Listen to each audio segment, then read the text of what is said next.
The Gift of the Magi by O. Henry.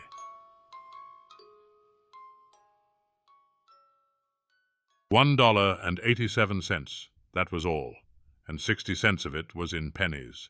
Pennies saved 1 and 2 at a time by bulldozing the grocer and the vegetable man and the butcher until one's cheeks burned with the silent imputation of parsimony that such close dealing implied. 3 times Della counted it, $1.87, and the next day would be Christmas. There was clearly nothing left to do but flop down on the shabby little couch and howl. So Della did it, which instigates the moral reflection that life is made up of sobs, sniffles, and smiles, with sniffles predominating. While the mistress of the home is gradually subsiding from the first stage to the second, take a look at the home, a furnished flat at $8 per week. It did not exactly beg a description, but it certainly had that word on the lookout for the mendicancy squad. In the vestibule below was a letterbox into which no letter would go, and an electric button from which no mortal finger could coax a ring. Also appertaining thereunto was a card bearing the name Mr. James Dillingham Young. The Dillingham had been flung to the breeze during a former period of prosperity when its possessor was being paid $30 per week. Now, when the income was shrunk to $20, the letters of Dillingham looked blurred, as though they were thinking seriously of contracting to a modest and unassuming D. But whenever Mr. James Dillingham Young came home and reached his flat above, he was called Jim, and greatly hugged by Mrs. James Dillingham Young, already introduced to you as Della, which is all very good. Della finished her cry and attended to her cheeks with the powder rag. She stood by the window and looked out dully at a gray cat walking a gray fence in a gray backyard. Tomorrow would be Christmas Day, and she had only $1.87 with which to buy Jim a present. She had been saving every penny she could for months with this result. $20 a week doesn't go far. Expenses had been greater than she had calculated. They always are. Only $1.87 to buy a present for Jim. Her Jim. Many a happy hour she had spent planning for something nice for him, something fine and rare and sterling, something just a little bit near to being worthy of the honor of being owned by Jim. There was a pier glass between the windows of the room. Perhaps you have seen a pier glass in an $8 bat. A very thin and very agile person may, by observing his reflection in a rapid sequence of longitudinal strips, obtain a fairly accurate conception of his looks. Della, being slender, had mastered the art. Suddenly, she whirled from the window and stood before the glass. Her eyes were shining brilliantly, but her face had lost its color within 20 seconds. Rapidly she pulled down her hair and let it fall to its full length. Now there were 2 possessions of the James Dillingham Youngs in which they both took a mighty pride. One was Jim's gold watch that had been his father's and his grandfather's. The other was Della's hair. Had the Queen of Sheba lived in the flat across the airshaft, Della would have let her hair hang out of the window some day, to dry, just to depreciate Her Majesty's jewels and gifts. Had King Solomon been the janitor, with all his treasures piled up in the basement, Jim would have pulled out his watch every time he passed, just to see him pluck at his beard from envy. So now Della's beautiful hair fell about her, rippling and shining like a cascade of brown waters. It reached below her knee and made itself almost a garment for her, and then she did it up again nervously and quickly. Once she faltered for a minute and stood still while a tear or 2 splashed on the worn red carpet. On went her old brown jacket, on went her old brown hat. With a whirl of skirts, and with the brilliant sparkle still in her eyes, she cluttered out of the door and down the stairs to the street. Where she stopped, the sign read, Madame Sofronie, hair goods of all kinds. 1/8 up. Della ran and collected herself, panting.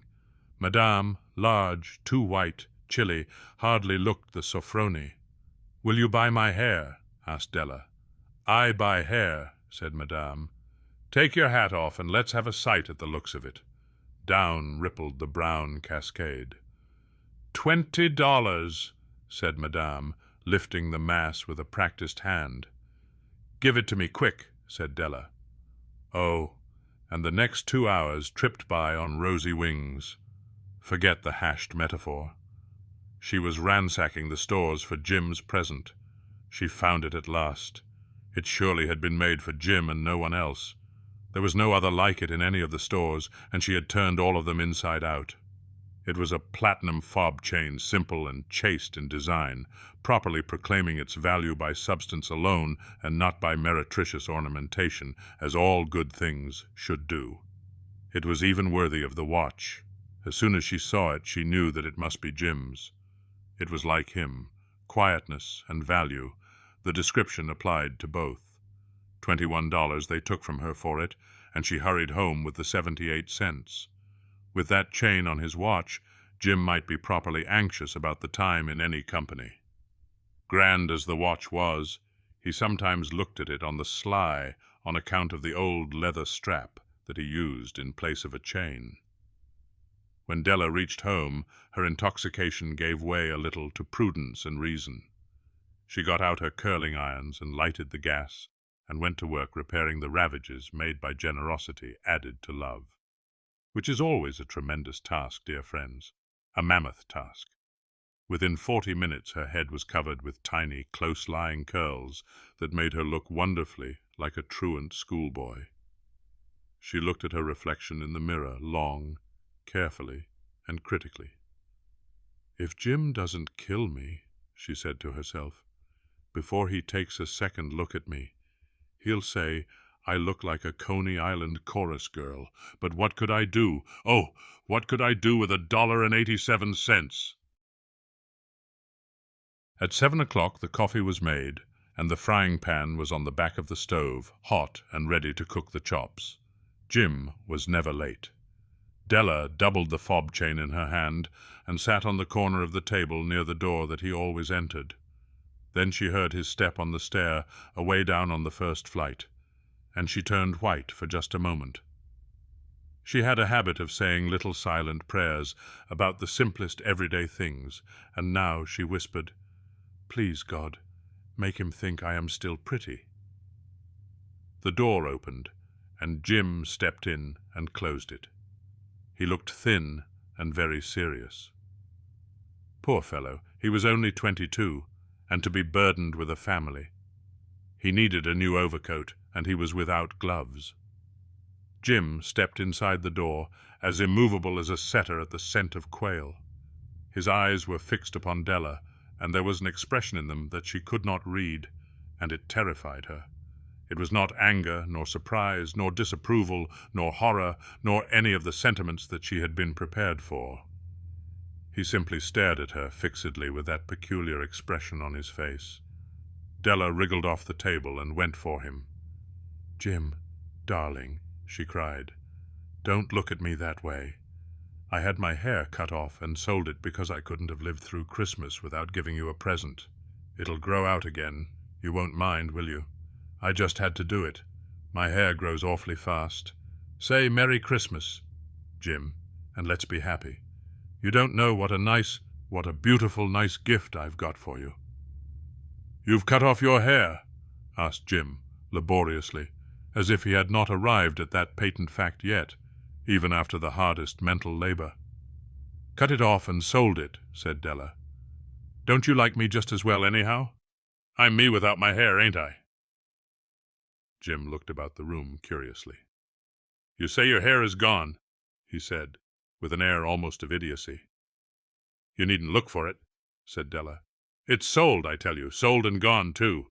It's Christmas Eve, boy. Be good to me, for it went for you. Maybe the hairs of my head were numbered," she went on with a sudden serious sweetness, "but nobody could ever count my love for you. Shall I put the chops on, Jim?" Out of his trance, Jim seemed quickly to wake. He enfolded his Della. For 10 seconds, let us regard with discreet scrutiny some inconsequential object in the other direction. $8 a week or $1 million a year, what is the difference? A mathematician or a wit would give you the wrong answer. The Magi brought valuable gifts, but that was not among them. This dark assertion will be illuminated later on.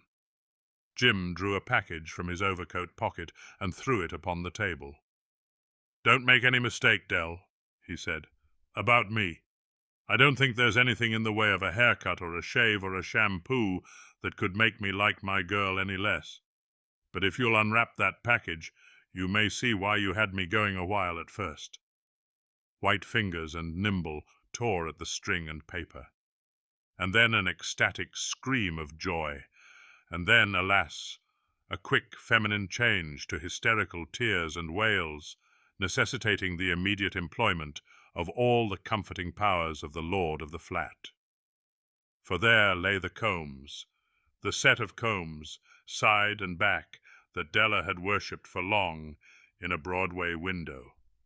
Beautiful combs, pure tortoiseshell, with jeweled rims, just the shade to wear in the beautiful vanished hair.